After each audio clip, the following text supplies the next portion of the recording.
Welcome back to Silicon Heartland Sessions. Today, I'm joined by Michael Farrar, the CIO for the City of Westerville. Michael is a leader who's driving innovation in public sector technology, ensuring that smart city infrastructure, cybersecurity, and digital transformation are at the forefront of Westerville's future. But beyond technology, Michael is someone who embodies the principles of great leadership. And today we're going to dive into his career journey. We're going to dive into his leadership philosophy and the role of technology ethics and decision making in the public sector. Throughout our conversation, we'll weave in insights from some powerful books. Books like Jim Collins' Good to Great, Gene Kim's The Phoenix Project, and Stephen Covey's The 7 Habits of Highly Effective People.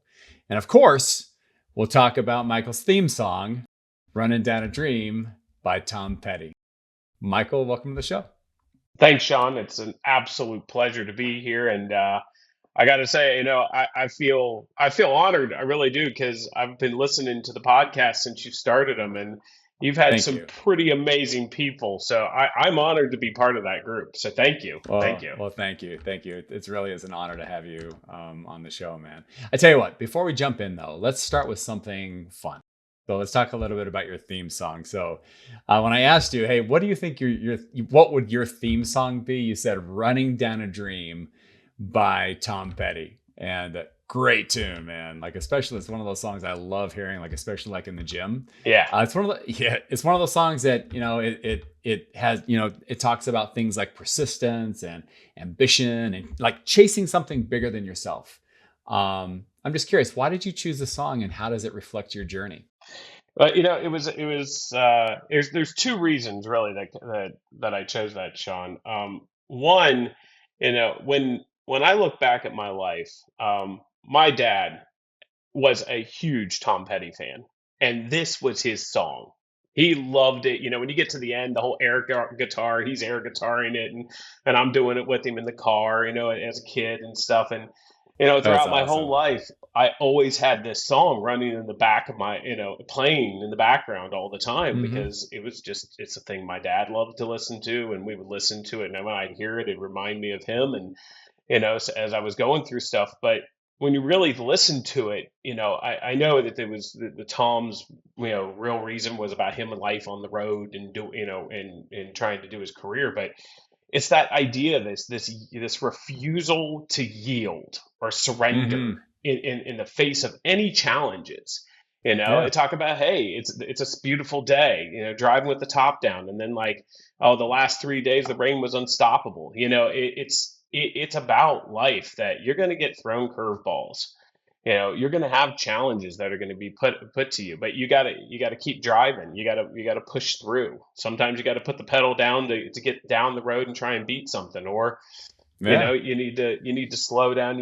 But you need to keep moving, and you need to keep pushing through and not worrying about anything getting in your way. You got to just keep Yeah. driving on. So that's really where it came from. And there was tons of music. I love all the genres of music that I Yeah. could have picked. But when I read the question, that was my gut. My gut instinct was like, I got to do "Running Down a Dream" because it's been part of the thing of my theme with my drive to become a CIO. Yeah. And when I made that decision, I was like, I'm gonna find the way. I'm gonna, when somebody looks at me and says, "No, you can't do this," my question's gonna be like, "Why? Tell me Yeah. where my gaps are. What do I need to learn? How do I need to improve myself? How do I need to get better?" And There you go. that's me running down my dream, and There you to go. where I I'm at love it. today. I love it. Yeah, and kind of pulling on that thread, your dream to become a CIO. When you think about that song as kind of a backdrop, it talks about persistence and grit and so forth. But I have to imagine that there has to be some habits that you've sort of cultivated along the way that has helped to guide your journey. I'm curious, for our listeners, what are some of the most valuable habits or practices that have propelled your success, aside from listening to great music in the car with the pedal all the way down? Absolutely. I think one of the big things is that you have to realize, and I struggled as a teenager, and I think we all do. We're going in, we're not going to listen to what people tell us, and we're not going to take people's advice. We're going to go out, we're going to do it our Right. way, Yeah. and then, oh yeah, sure enough, you did fall and you got hurt. Oh well, okay, and the person, is there like, I told you so. Well, I think one of the things is that idea of surrounding yourself by people who have done it before, asking those questions and engaging with those people and making them your mentors, or as I call it, my personal board of directors. That I can get input from them. They can teach me some of their life lessons, and make sure that I learn from their failures. So we can excuse me, work together, and we both see success, not only on myself, but also they're helping the success of me and others, because then I can pass it forward as well. Hmm. So that's one part of it. The other part of it is I I found that there was this opportunity when I was growing up and going through life, that when there was opportunities like where people didn't want to do specific jobs. And everybody, when people say, "Oh no, I won't do that." No, no, no, Hmm. no, I won't do that. Anytime there was a job that was like, nobody wants to do this, I'd be like, sure, I'll do it. Why not? I'm going to learn something from this. I'm going to try to have that opportunity. And it also showed people that I was willing to go outside my comfort zone. I was willing to do things that were maybe a little more tough for me. Maybe it was below me. But you get information, you learn stuff from every single one of those aspects that help you later in life. One of the things that I said Hmm. I accepted was when I was working in the United Kingdom, there was a job about for access control for security, so physical door access control, Right. and nobody wanted the job. And everybody was like, no, it's just too difficult. No, I don't want to be on call, blah, blah, blah. So I said, yeah, sure, I'll do it. Why not? And, There you go. I learned so much from that about not only physical security, but then also more about information security as well, and practices that you can leverage on both sides of it. I learned about how to actually network these doors, and to connect into our CCTV cameras, so that and doing some automation and doing some alerting, and so I learned so much from that. Now when we go into a conversation and we start talking about, hey, we're doing a building, we got to talk to a security professional. Hey, you know what? Sure, let's talk about it. Let's talk about cameras. Let's talk about access control, and looking at those opportunities. So as you grow along, you get these skills, you learn stuff. So when you say no, you're actually really saying no to an opportunity for your Hmm. future. Yeah. And Well so said. that yes mentality is really what I feel is another reason why I've excelled to where I've gotten to today. Very well said. The yes mentality. We were talking earlier about one of the books that you use to sort of to guide your decision making, and one of the books you mentioned was Stephen Covey, and his book, The Seven Habits of Highly Effective People. And there's, as you know, part of that book is emphasizing the importance of sharpening the saw. And it sounds to me like the way in which you've kind of gone about in your career sharpening the saw is through the doing of things that maybe you're not that experienced with, jumping into the deep end of the pool, so to speak, and trying it out. So I'm curious that, you're now the CIO of the city of Westerville. How do you obviously technology is changing very rapidly. How do you continue to sharpen the saw? Do you still look for opportunities to jump in to do things, or are there other techniques that you've cultivated as well?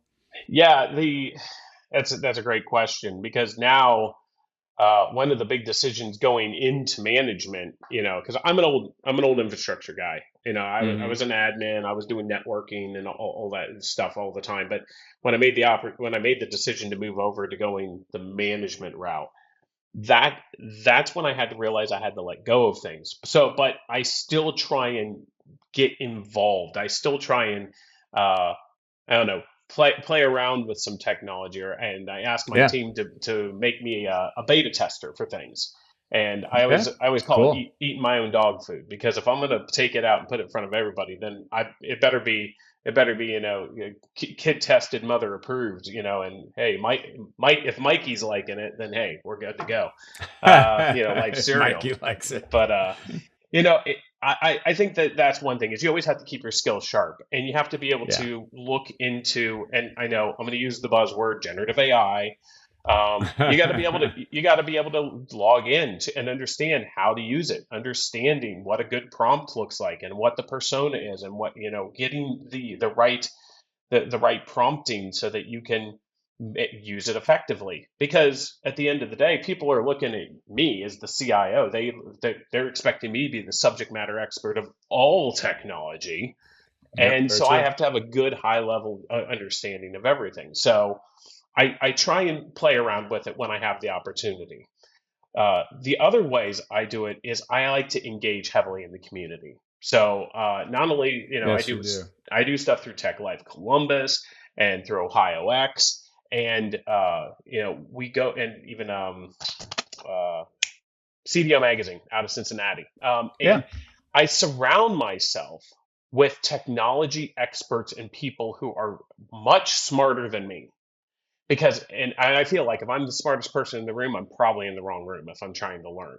But There it you go. gives me the opportunity to talk to them and say, all right, so tell me, talk to me like I'm a 9-year-old, trying to teach me something new, but Right. take this through and give me real world experience. Show me how to do this. Put it in the, and I always like to go back to what I know. So it's like, hey, I'm an old infrastructure guy. Tell me how we could use this from something that I'm aware of and I know about, so I can make a quick association, so I can get up to speed fast. But I don't have to be, the person who's out there working and building out a zero trust environment, but I can have the understanding about it and see how it works by surrounding myself with those smart people and then working through the environment and talking about those things. So Right. there's that. And then, of course, education, continuous learning all the time, whether it be through reading, whether it be going to conferences, going and taking actual courses. One thing I've got now is I've got a leadership coach. And people look at me and say, wow, you're so good. You're a great people person. You're a wonderful leader. But I'm always trying to, continuing to sharpen my skills. And, I'm having this person push me and saying, where are my gaps? Sure, I can get in front of a bunch of, 500 people on a microphone, and I can talk to just about anybody in the world. But where are my Hmm. gaps in being an effective leader? Or, as Jim Collins talks about in Good to Great, a level 5 leader. And that's kind of a thing I've been personally trying to move towards now. I'm a CIO now. Now I'm trying to hone myself to become that great level 5 leader that you hear, and practice getting those skills down so I can be adaptable to whatever happens now and in the future. Yeah, well said, man. Michael, you're an ambitious guy. You've got, a very demanding role with you being the CIO of the City of Westerville, with everything you do in the community, and like you said, the technology landscape is changing very, very rapidly, and it takes extra effort to stay up to speed with the technologies, and making sure that you're a hands-on leader, as you said.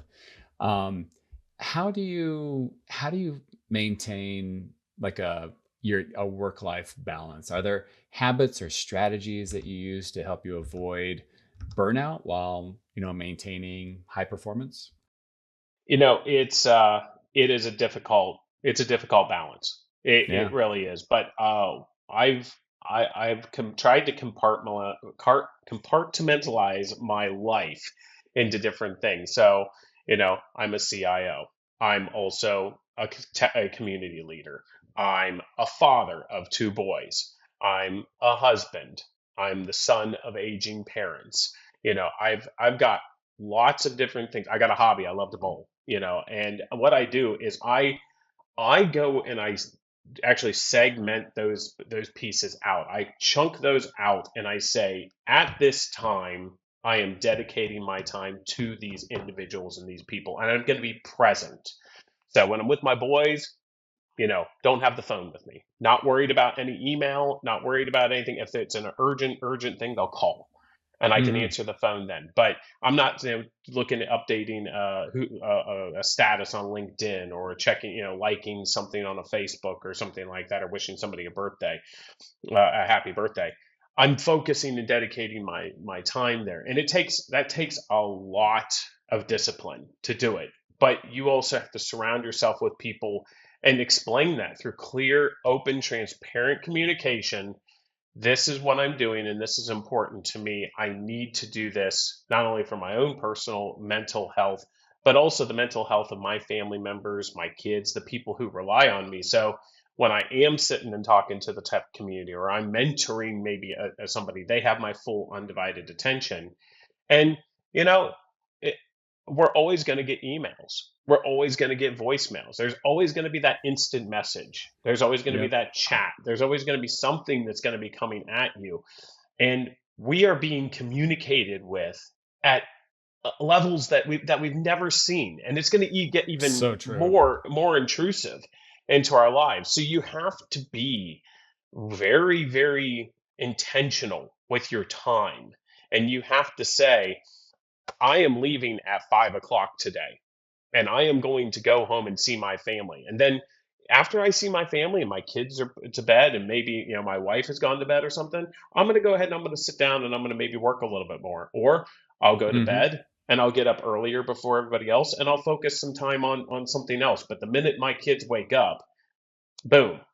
All right, it's time to go. What are we going to do? We're going to cook breakfast. It's Sunday morning. It's bacon and egg day. Let's do it. And getting the kids, teaching them to cook. I find that is it's so valuable, and it gives me, that's one of the big reasons why I have been able to, I think, be successful with that, is it makes me happy, and it fills my cup in multiple different ways. Oh, And I believe it. I've got multiple cups, and I got to keep them all full. And then I got to keep other people who rely on me, I got to keep their cups full too. So, you know, you want to be a good leader and a good manager and a good CIO for all my staff here, with the city of Westerville and the residents. But Hmm. also, I got to take care of my kids, my family, and I got to make sure that they get Yeah. the time with dad too. So that's kind of how I do it. Well, yeah, I hear you, and I love your approach. I mean, your approach really does take mindfulness. It takes discipline. It takes a discipline to put the phone down. And as you mentioned, being the CIO of Westerville, and sort of the burden that you bear for the citizens of Westerville and the city of Westerville, and your staff, and so forth. You also have to think about, you know creating lasting change. Like when going back to the book you were talking about, Jim Collins' Good to Great, and Hmm. level 5 leadership and so forth. Sort of before we jump into some of those details, um, you know, that book really talks about how truly exceptional leaders create lasting change, and you can't do that just by chasing short-term wins. You have to focus on what truly matters.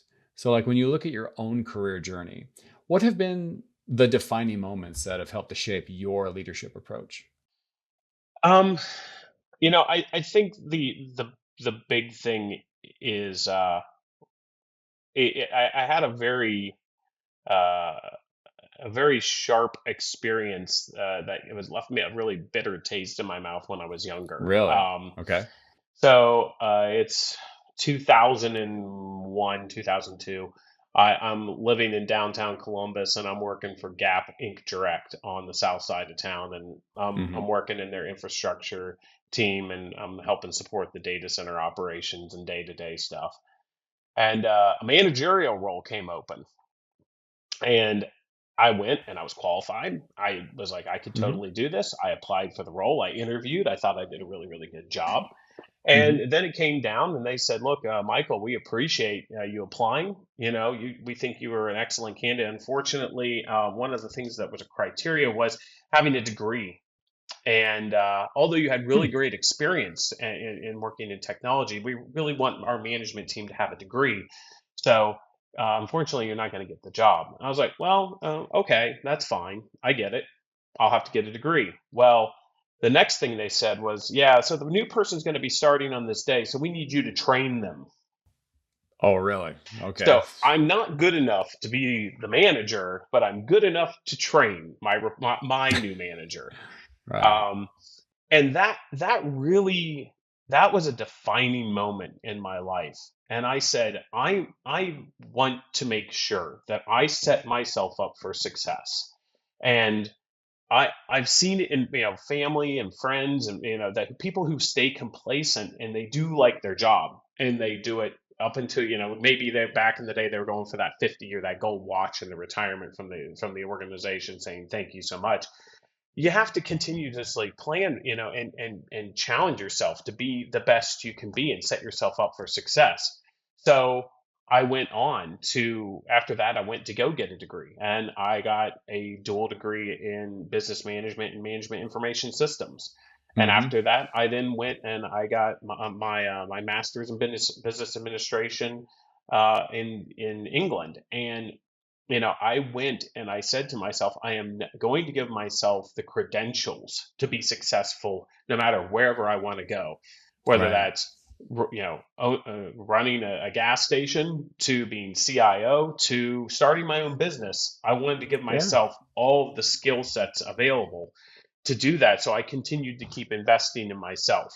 And I continue to do that now, because I don't know what the future is going to hold, but I know that these new emerging technologies, the things we're seeing with drones, the things we're working with Right. generative AI, Mm-hmm. and these things are shaping our industry today, but it's affecting our workforce of the future. And I want to make sure that I'm not left behind and I'm Yeah. still being I part of hear. that. So I continuously push myself and educate myself. So, in the Good to Great, Jim Collins talks about having the right people on the bus.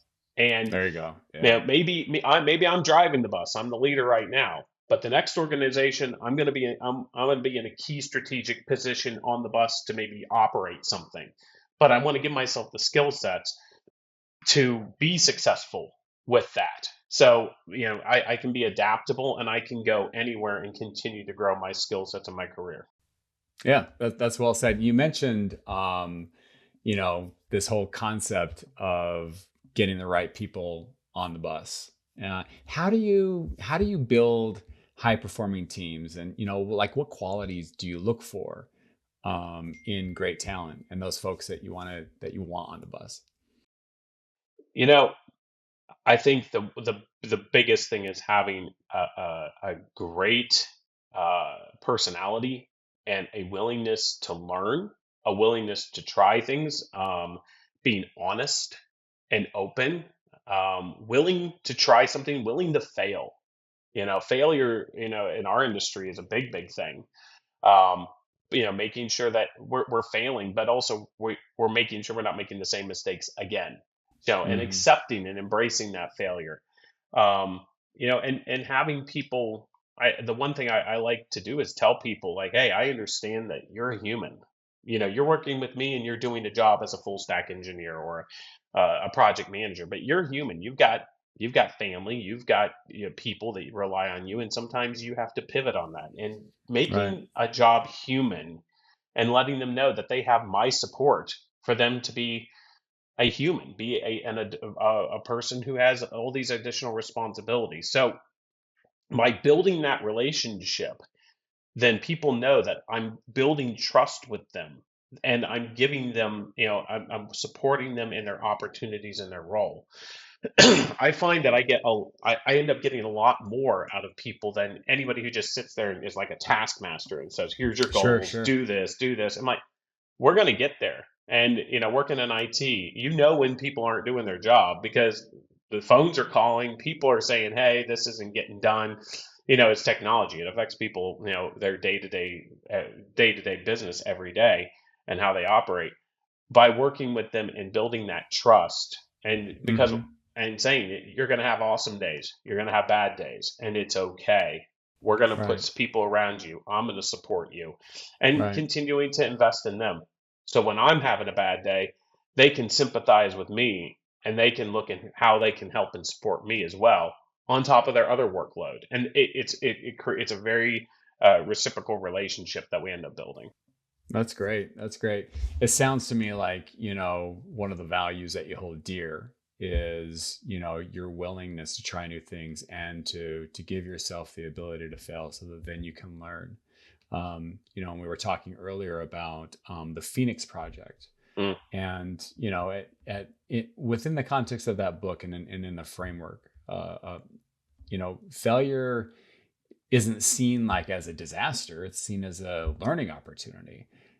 So when failures do happen, how do you approach failure? Not both personally, but as well as when like leading your team. Um, so when I will say this, when it comes to failure with me, I hold myself at like a very high level. I beat myself up so hard when I fail. Right. Everybody else is cool. Oh, we missed that. Okay, cool. Let's try and work on it. Let's fix it. But when I fail, I feel I'm like, man, my team's looking to me. But then at the same time, I'm like, they're looking at me and they're seeing that the leader's failing as well, and it's okay. So Hmm. how do we handle failure? Well, one thing is around clear, open, transparent communication.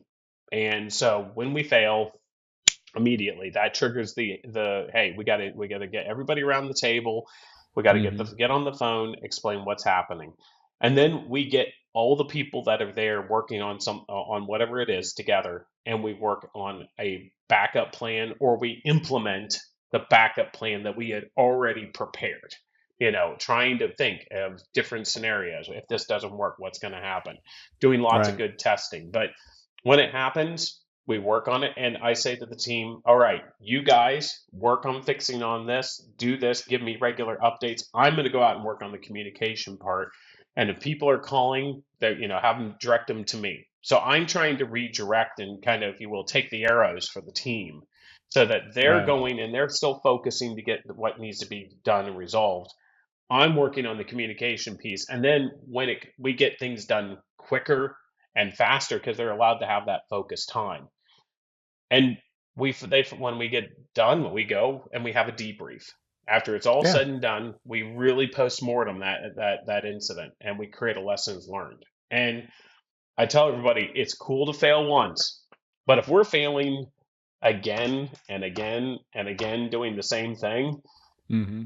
then there's something else. Either A, it's a training issue, or B, it's a person issue, or a culture issue, or a technology issue. We've got a bigger problem. We need to dig in even deeper, um, and try and help support that. But by really showing the team that I've got their back, they can go ahead and do what Hmm. they need to do.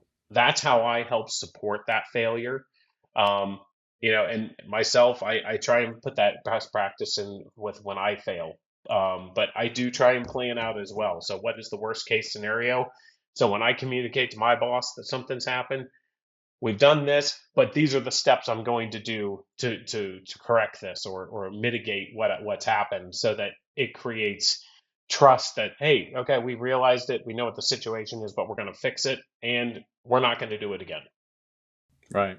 Well, and I have to imagine, when you think about sort of the spectrum of failures, some failures are worse than others. Some failures can lead to so tarnishment of brand and things like that. Obviously we don't want things like data breaches and so forth. It's one thing to say, hey, we failed to implement this new innovative technology.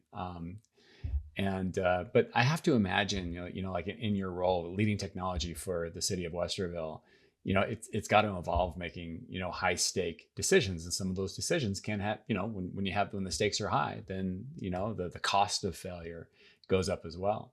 When it comes to, especially when it comes to things like security, infrastructure, community impact. To your point earlier, what's your approach to making those difficult decisions? Especially like when you're under pressure.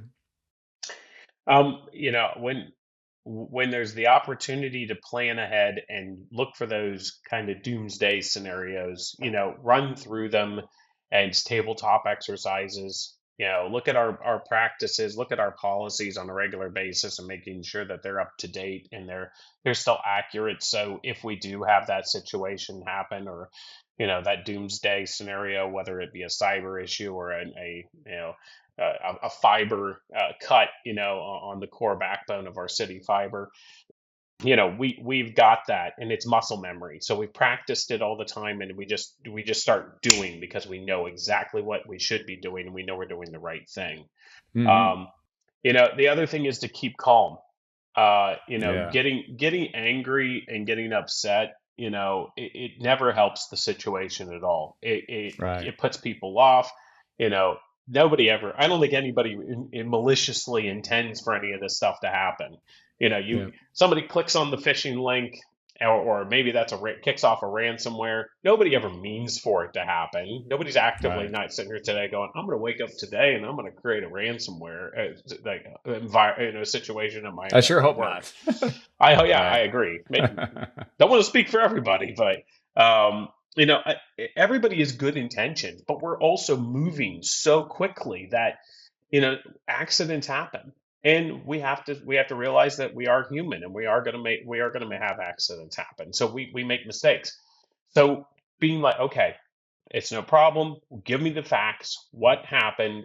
I need to have complete transparency, and say, just tell me what happened now. You're not going to get in any trouble. If it's an honest mistake, let's work through the situation and try and keep that calm, cool head.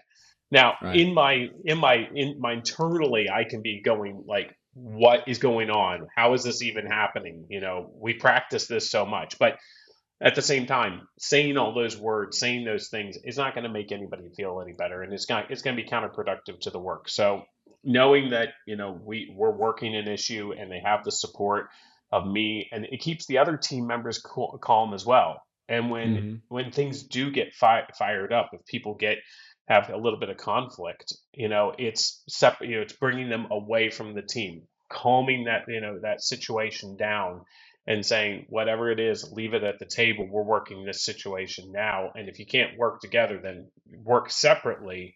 But Right. we need to, figure out another piece to work on. But we need to work collaboratively together now. And I'll say that I haven't had to do that too much, but the team always will rally around saying, like, we've got a problem. Say, okay, let's get around the table, let's sit and let's talk. And don't we have a Yeah. policy around this? Let's implement that best practice and start kicking those Right. processes off. Yeah. I mean, it sounds to me like, what you're saying is preparedness is important. Establishing a culture of trust where folks aren't afraid to communicate. To your point, you want to make sure that you've got a culture that values innovation, values trial and error and learning from mistakes and so forth. But all of that, sort of builds a fabric where you've got a culture where your folks trust you, they trust each other. And so when the proverbial stuff does hit the fan, you can execute without getting caught up in the emotion of the event and so forth, which is it's it, it's a tricky balance. Kind of coming back to what you were saying earlier about Jim Collins and being like a level 5 leader.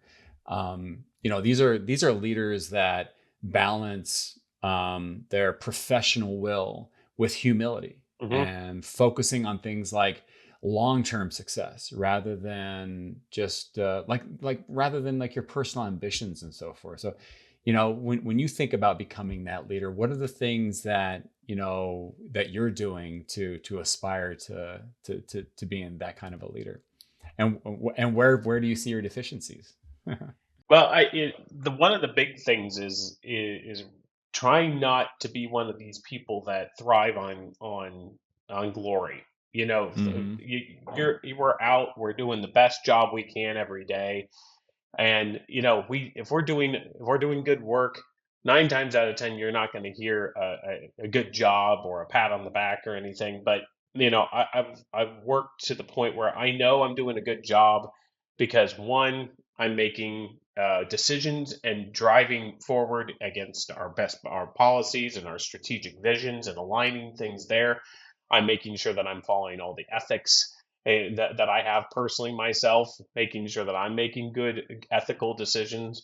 Um, but I'm making sure that I'm passing praise on to those to help elevate those people, saying, hey, we're working in IT. And so I say this to our help desk all the time. We work in IT. We work in a very thankless job where people only don't call you to say, hey, thanks for your, I think, your help the other day, or how was, it's a beautiful day outside, or did you see all the snow? It's my stuff is not Yeah, working and it's affecting my right. performance.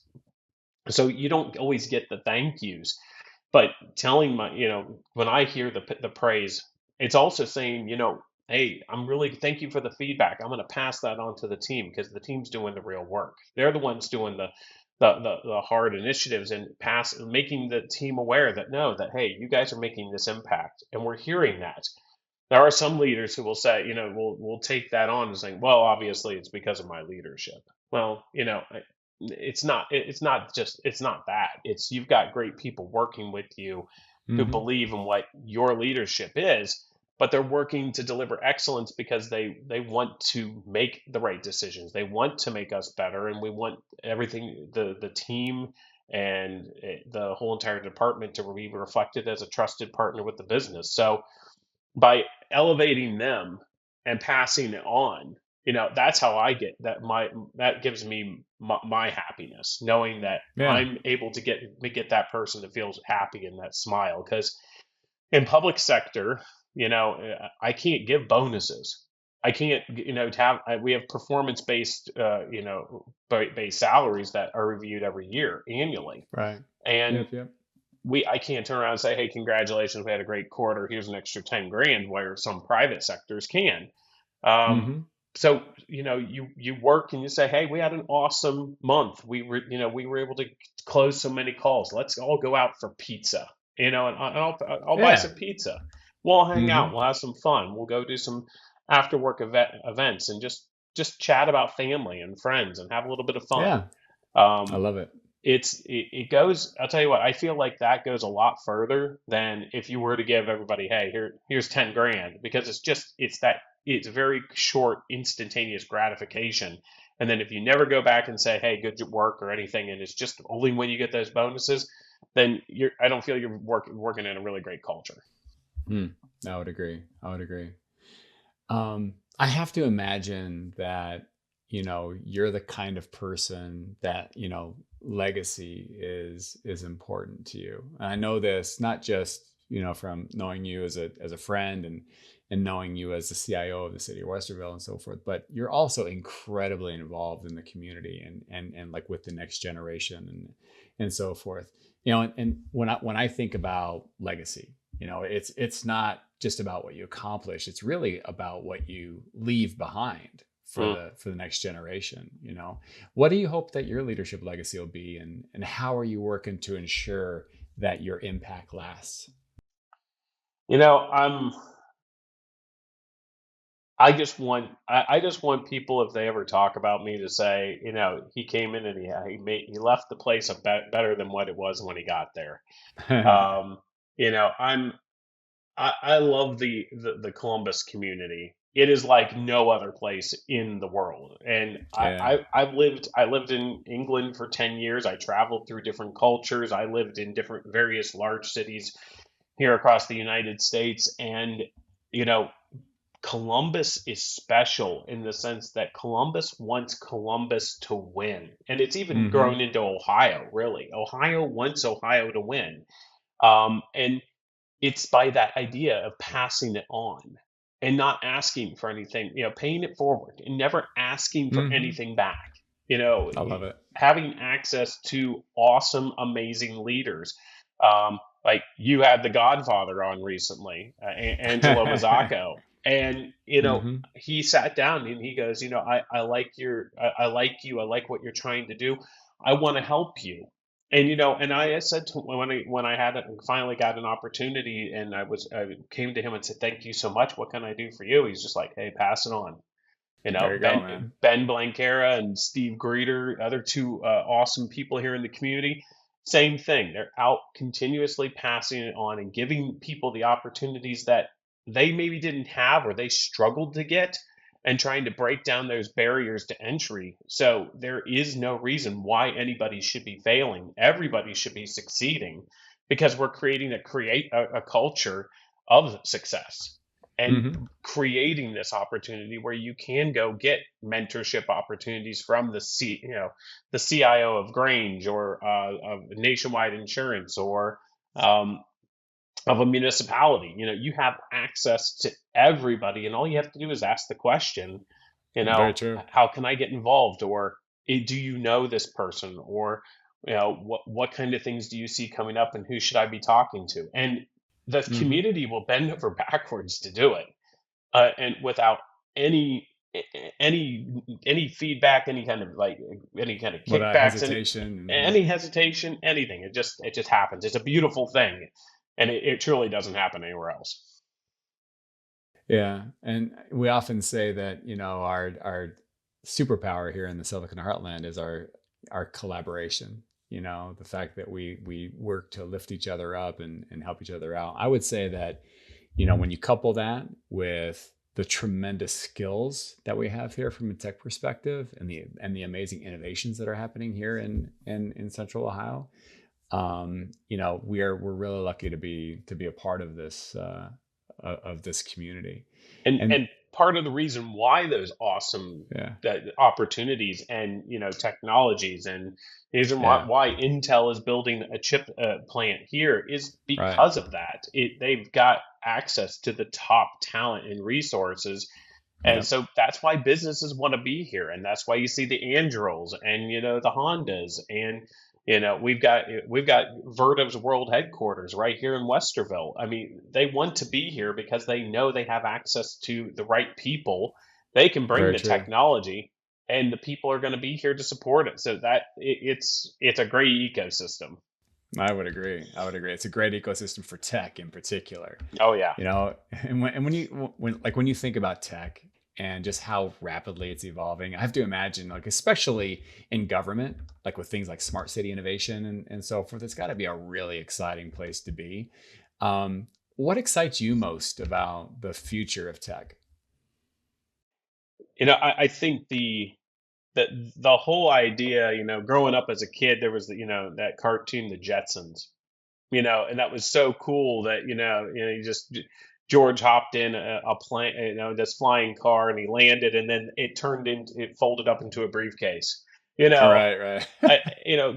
growing up in that, maybe call it a little bit like the sci-fi age, because as you can see behind me, I'm a Star Wars geek. Yeah, I love the Star Wars Uh, I, stuff, man. I'm, That's really I'm cool. I love Star Wars, and I also watch Star Trek as well. So it was always this sci-fi adventure, this new cool things, the Back to the Future movies, Right. and everything that all these unlimited possibility could be in the future. And I think the big technology pieces that I think that's going to excite me, but also kind of scares me a little bit is some of those things like the flying taxis, like the Joby stuff that's going on. I love Hmm. the idea that this is something that can happen. But then Right. also, how is it going to be managed? Do I really want to get into that helicopter that has no pilot in it, and that's going to whisk me to where I need to go?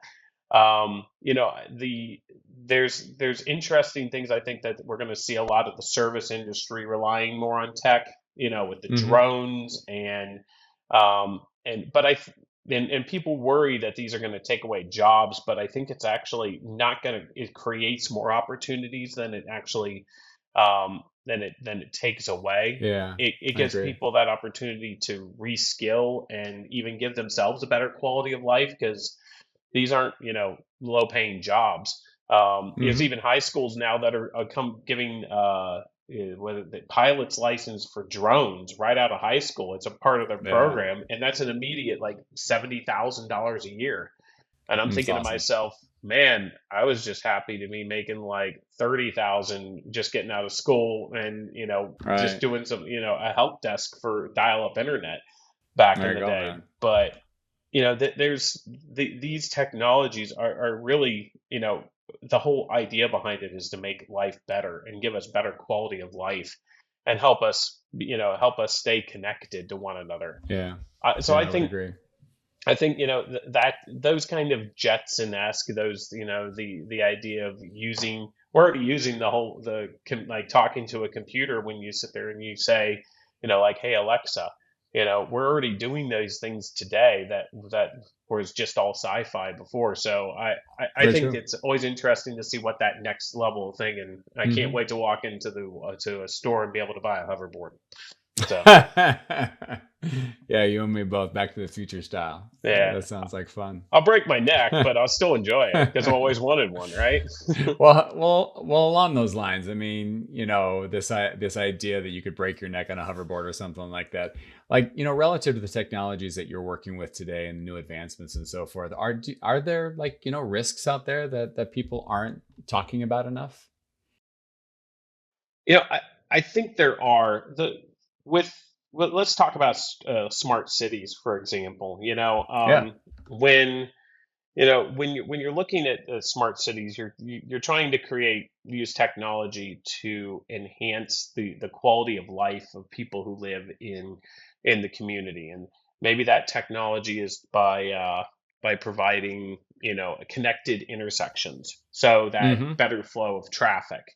Um, and I think that these systems aren't immune to any kind of cyber attacks or anything that's out there. It can become once we integrate it so much into our day to day, we Mm-hmm. have to make sure that this is also at the forefront of our thoughts rather than just, being a phishing attack or a ransomware or somebody trying to get your password. Is these systems could bring a community completely to a halt in the wrong hands and shutting Yeah. down an entire like traffic system, or taking uh, taking over some of the systems that you have for maybe water management or power management. If that gets into the wrong hands, it can totally shut things down. So I think that we have to be always extra vigilant uh, on and going over and above and beyond, and not forgetting that we're putting these technologies ingrained in our day to day lives. And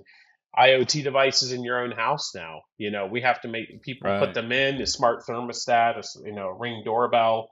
But Mm-hmm. and we some people kind of place it and forget it. So we have to be thinking this is a device, this is something that potentially could be compromised, and you don't want to leave the house and for a long weekend and come back and find somebody hacked your thermostat, and now your house is either 100 degrees inside, or maybe it's 30 degrees inside, and your pipes have frozen, you got a leak or something. I think that is the biggest thing, is that we see a lot of shiny new cool technology that comes out, but Mm-hmm. we just sometimes we have to go slow to go fast, and we have to be mindful of what we're doing and be look at everything from a holistic approach. We need to be keeping security at the forefront of our minds, because it's as we integrate more, it's gonna affect our day-to-day lives. It's maybe it's going to be your electric car, your Tesla, or it could be the traffic lights in your neighborhood, or the power grid. So it's very cool to play with this technology, but it has to be make sure it's deployed in a responsible manner, and it has to be Mm-hmm. monitored a lot. Yeah, yeah, I would agree. I have to imagine, like, when it comes to implementing technology for an entire city, especially with things like, as you said earlier, generative AI, and there's all kinds of stories in the news about some of the ethical considerations of the use of generative AI, and the data models that these large language models are trained on, and making sure and or answering the question: do these models, do they have bias in them? Do they have are they trained on misinformation and things like that? I have to imagine, and when it comes to your role, ethical considerations become even more critical. You're talking about technologies that, as you said, that are in the hands of you know residents in the city. How do you navigate ethical dilemmas in technology or product development? It's that is a really hard it's a hard question, Yeah. because we are governed by the Ohio Ethics Commission as being a public servant. We are Mm-hmm. here to make sure that we're doing everything we possibly can for the public, in the best interest of the public, in a meaningful way that's right for the community that they're in. Right. And I we you mentioned about generative AI and the use of that. I mean, I think that the technology itself is actually brilliant, and I would dare use Mm-hmm. the word trust the actual technology But I think one of your and I can't remember who it was who said it previously on one of your podcasts. It's the people who developed it, and we Hmm. don't know who those bodies and those humans are behind it that are developing these models. Those are the people I can't trust because Hmm. I don't know them. I don't have a relationship with them. I don't see Yeah. what their track record is. It's just we have this coming in. So, we have to be very mindful of what how we implement these technologies, and we have to be a little bit slower to market with how we Yeah. deliver them. A lot of people say, "Oh, well, it's moving at the speed of government."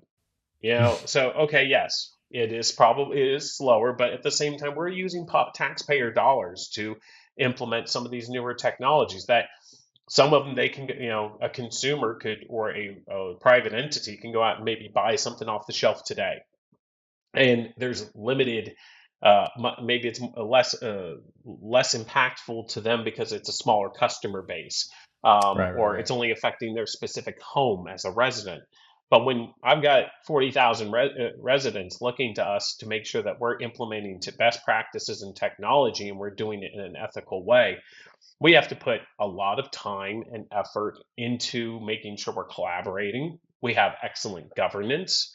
We're working with, and collaborating with other public entities, and looking for best practices. We're also, we have to go out and make sure that we're getting the right product that's the right fit for the best price. So, going out and we have to do we can't just say, oh, we're going to choose this particular product. We have to go out and we have to do multiple bidding. We have to get people to make sure and that it's meeting our core criteria. And then we have elected officials, whether it be a mayor or a city manager, city council form of government like Westerville has, where we have to go and present to these people. And these are elected people in the community that the community is putting all of their trust into to make the right decisions. So we have many, many different levels that we have to go through to make sure we're making the right ethical decisions. And we can get right all the way up to the top and have something shut down because it's not the right fit. And Mm. that's happened before, but it's something that I kind of like the check and balance situation thing because we could do so many cool things with technology, and I could throw AI at a bunch of databases and let it come back and spit a bunch of cool things out at me. Right. But if it's not meaningful and we're not doing it in a meaningfully way that's going to provide benefit to the resident and give them an overall better quality of life living in the community that they're in, then I think that's the first test is if it's not going to meet those couple key points, then really should we be doing it? Hmm. So you have to have very high ethical standards and have practice good True. ethics all the time. Um, because if you don't, reputational damage, that is something you can't break. You cannot break that trust because if you get that bad reputational damage, I mean, it can destroy a community. You can Yeah. lose economic development opportunities. You could have your school districts, be affected. It's all an ecosystem, and it's so fragile. Wow. Very, very well said. You've got a lot going on, man. So good for you, Michael. Yeah. I know Exciting some times. some days I think to myself, what are we doing today? It's like every day's new and different, but we're doing a great job of doing the best we can, getting it right the first time. Oh, I believe it. I believe it. Hey, if you had the opportunity, I'm curious, if you had the opportunity to just to teach a class on one subject, what would it be? Ah, one subject. And by the way, I'll say this. I took 2 semesters of bowling in college, by the way. Well, I don't know. Yeah, I mean, as you know, bowling. I love bowling. And You're an accomplished bowler. Like you said earlier, yeah, you bowl, but like you're you're up there. Like you're I used to be really good. I used to be really good, but I was lucky enough to actually be scouted when I was younger, and when I did my undergraduate, I wow. actually went to school on a bowling scholarship at the University of Pikeville. Um, and that was actually it. people are like, oh, well, is bowling really a sport? And like, well, when you're throwing like 16 games in a day and you're bowling against other universities and stuff like that, and it's pretty intense. It is a I true believe sport. it. Oh yeah, heck Um, yeah.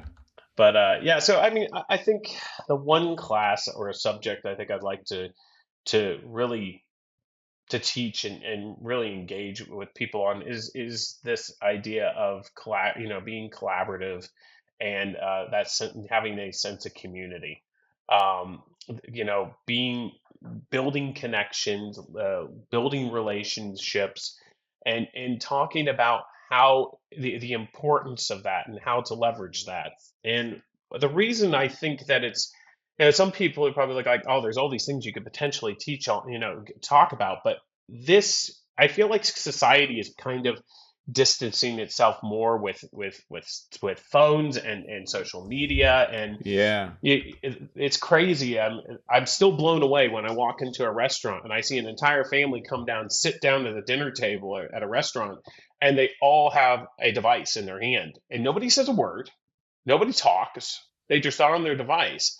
And I'm Hmm. I'm concerned that art of communication and collaboration and talking in that community Relationships, yeah. and building relationship, it's becoming very fragile. And humans, we are by nature, we need to have relationships. We need to, we're pack animals. And Right. even meetings where we're on like screens, like virtual meetings right now. If it wasn't for COVID, there was a little bit of that happening, but people were flying across the United States, and it was a whole interaction just to even have a demo done for a technology piece, or you had that physical interaction with a person. So I think that's something that we can't lose. I think we should be able to leverage the technology, but a way that we can continue to, leverage technology in a way that we can enhance the relationships that we have and make more time for us to have more one-on-one personal social time, or that connection, because it's gonna be, no matter what, it's gonna be key in as we move forward, and how we communicate, how we collaborate, how we work together. And um, I remember the movie Wally. And Yeah. you see all the people on the floating beds, and they're just going one by one, and they've got a screen in front of them, and it's got a talking face on it. I think there could be huge a huge cultural divide of people who will be able to speak to one another, and then people who won't be able to speak to one another, that will Yeah. only be able to communicate, like be nonverbal, if you will, and only be able to use devices. um, and Yeah. it concerns me, so I think that's why I would want to teach on that subject, to make sure that it totally doesn't die out. So would maybe it would be called being human. Like what does it mean to be human? Yeah. And again, these are some really interesting decisions that we need to make as a society, as a species. When it comes to things like artificial intelligence, in our quest for developing an artificial general intelligence. There's a spectrum there between on the automation scale, and what do we want to automate? It's one thing to automate knowledge and to democratize knowledge, maybe to democratize the process by which you go about creating new things, the creative process and so forth. But Hmm. I think that it's something entirely different to say we're going to try to automate or simulate wisdom, which Hmm. when it comes to things like wisdom, it's not just knowledge. It's things that are born out of experience. It's things that born out of relationships, to your point. It's born out of being in the trenches and making mistakes and failing. And I agree with you. We've got some interesting decisions that we need to make. And I think, to your point, a big part of that's going to be anchored on our how we define what it means to be human. Mm. Yeah, I agree. It's changing rapidly, and it's something that we need to keep an eye on. So I'm interested to see where it's going to go. But Yeah. I do think that the people who will be able to be out there and communicate with one another and stand in front of people, or they're going to become by default influencers or the people you see out in the mainstream because they've got the skill sets to be able to talk and communicate and build those relationships with people, and people are going to follow or gravitate to them, and because they've been through the device, or they've broken that down. So you're right, it's an interesting crossroads we're coming to. Very, very much is, man. Exciting times. So, hey, Michael, I want to be respectful of your time. This has been an incredible conversation. We've talked a lot about leadership, resilience, the future of tech. We tied it back to the great books that you talked about. Before we close, I do have one more question. If you could leave our listeners with one key takeaway, and it could be about leadership, technology, personal growth, whatever. What would it be? The biggest thing is stay curious. Yeah, I like that. Always be willing to try something new. That idea, as you just said, mess around, learn stuff. And try, try something new. Put yourself in an uncomfortable situation. Learn, put yourself in a room full of people that you don't know and strike up a conversation. Yeah, These are things that you may not think have made much impact, but they could be the most defining moments in your life moving true. forward. And staying in your comfort zone, you'll always know where you're going to be at, but you'll never know what opportunities could have been, and what you could be, and what you could grow to be. And that could be a CIO, a president of the United States, that next great innovator. And, Hmm. or it's, you got to go out and try things, and look at some of the great people in history, like the Wright brothers. They decided that they were going to build an airplane and put themselves in the air. And that's a scary thought. But, Yes, it is. they tried it. And we wouldn't be able to fly today and go internationally if we didn't have that. So That's very yeah, true. you got to go out and try stuff. You got to make yourself uncomfortable and enjoy life. That's what it's all Hmm. about. And what better place to try stuff than here in the Silicon Heartland, where you've got a great community, to your point earlier about having a safety net and surrounding yourself with people who can help you to become the leader and the technologist and just the person that you aspire to be. Absolutely. I'm the reason I moved back, and after I moved back, I always said I would never come back to Ohio when I moved out, but I've come back and I'm like, I get it. I understand it. And man, what an exciting time. And I appreciate the opportunity to be part of this and be in the Silicon Heartland and get to meet awesome and cool people like yourself and do some really fun things at the same time. Well, likewise, my friend. Well, hey, Michael, thanks again for joining me today. I'm truly honored to include you in my tribe of mentors, and I know this conversation will resonate deeply with all of our listeners. So thanks, man. Likewise, Sean, thank you so much. And I keep doing what you're doing. Keep doing these Yes, sir. podcasts, and let's keep passing it on. Yes, sir. Thank you, man. And hey, to our audience, thank you for tuning in to Silicon Heartland Sessions. If you enjoyed this discussion, subscribe, leave a review, and share it with your network. And until next time, keep running down that dream. Absolutely. Thanks, Michael. Thank you.